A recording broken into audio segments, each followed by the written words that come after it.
একজন আদর্শ মা একশত শিক্ষকের চেয়ে উত্তম এই স্লোগানকে সামনে রেখে কুমিল্লার তিতাসের মাসিমপুর সরকারি প্রাথমিক বিদ্যালয়ে মা সমাবেশ অনুষ্ঠিত হয়েছে।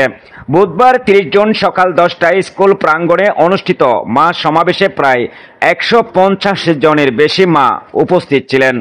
মা সমাবেশে মায়েদের উদ্দেশ্যে বক্তারা দুর্বল ছাত্রছাত্রীদের অ্যাসাইনমেন্ট ছক তৈরি, কর্মপরিকল্পনা তৈরি, পঞ্চম শ্রেণীর ছাত্রছাত্রীদের বাছাই করে ৪০% বৃত্তি পরীক্ষায় অংশগ্রহণের সুযোগ, দুর্বল শিক্ষার্থীদের যত্ন উপবৃত্তি বিষয়ে আলোচনা, মা সমাবেশে উপস্থিত হওয়া এই সকল বিষয় নিয়ে আলোচনা করেন। মা সমাবেশে উপস্থিত ছিলেন ভারপ্রাপ্ত প্রধান শিক্ষক মোহাম্মদ নাজমুল হোসেন মুরাদ, সহকারী শিক্ষক ও স্কাউট লিডার মোহাম্মদ তাইজউদ্দিন আহমেদ খোকন, অনিতা রানী পোদ্দার, অভিভাবক সদস্য আব্দুল খালেক, অভিভাবক সদস্য মোহাম্মদ শফিকুল ইসলাম খান, অভিভাবক সদস্য গাজী কুসুম মজুমদার ও মোহাম্মদ হানিফ মিয়া প্রমুখ। মা সমাবেশে এত সংখ্যক মায়েদের উপস্থিতি সকলকে বিমোহিত করেছে। সাধারণত মা সমাবেশে এত বেশি উপস্থিতি সচরাচর দেখা যায় না।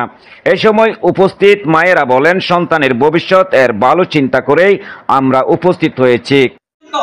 বাংলা গণিত ইংরেজি বিষয়ে এই টুলসের মাধ্যমে মূল্যায়ন করে মূল্যায়ন সংরক্ষণ সব ব্যবহার করছেন এবং সে অনুযায়ী কর্মপরিকল্পনা গ্রহণ করেছেন এবং এই কর্মপরিকল্পনা উপজেলাতে আমাদের এই ২৮ তারিখ, এই মাসের জুলাই মাসের ২৮ তারিখ জমা দেওয়ার কথা ছিল। আমি গতদিন আগে একবার জমা দিয়েছি, অন্যান্য কাগজ কর্মপরিকল্পনার ছক আবার গতদিন উপজেলা শিক্ষা অফিসে জমা দিয়ে আসছি। এইগুলির উপর আবার যাচাই বাছাই চলবে এবং প্রাথমিক বৃত্তি পরীক্ষা কারা দিবে, বালা করবে তারা দিতে পারবে এবং অন্যান্য পরীক্ষাতে যারা বালা করবে, এই পরীক্ষায় যারা ভালো করবে তারা পরবর্তী শ্রেণীতে উত্তীর্ণ হবে। আর ভালো না করলে আমরা যেমন দ্বিতীয় প্রান্তিক পরীক্ষার কাছে পরীক্ষার চেষ্টা করবো, কারা পারছে যারা না পারছে তাদেরকে বিশেষ ব্যবস্থায় পালনের ব্যবস্থা করবো, আপনারা সহযোগিতা করবেন। আমি একভাবে বলতেছি, আমাদের ছাত্রছাত্রীদের সমস্যাগুলি ছাত্রছাত্রী নিয়মিত আসে না। অনেক ছাত্র, ছোট ছাত্র,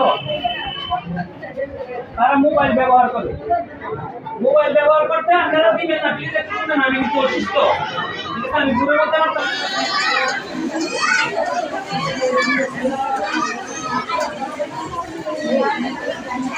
ইউনিফর্ম পরে আসে না, বিশেষ পোশাক, স্পেশাল পোশাক দিই না, তারা সবাই একরকমের পোশাক পরে আসবে। আপনারা এটা খেয়াল রাখবেন, একটু পরিষ্কার পরিচ্ছন্ন করে আপনি বলতে পারেন। বাচ্চাদের পড়াশোনার বলেন, আপনি বলবেন, আপনারা অভিভাবক, আপনারা মা, সচেতন মা, আমি মনে করি আপনারা কিছু বলতে পারেন যে আমার মেয়েটা বা ছেলেটা কী করতে পারেন, ভালো হবে, আপনারা বলতে পারেন স্যার এই সমস্যা হতে পারে, আমাদের বিদ্যালয়ে আসার পথে যাওয়ার পথে এই সমস্যা হয়, এইগুলো তুলে ধরতে পারেন।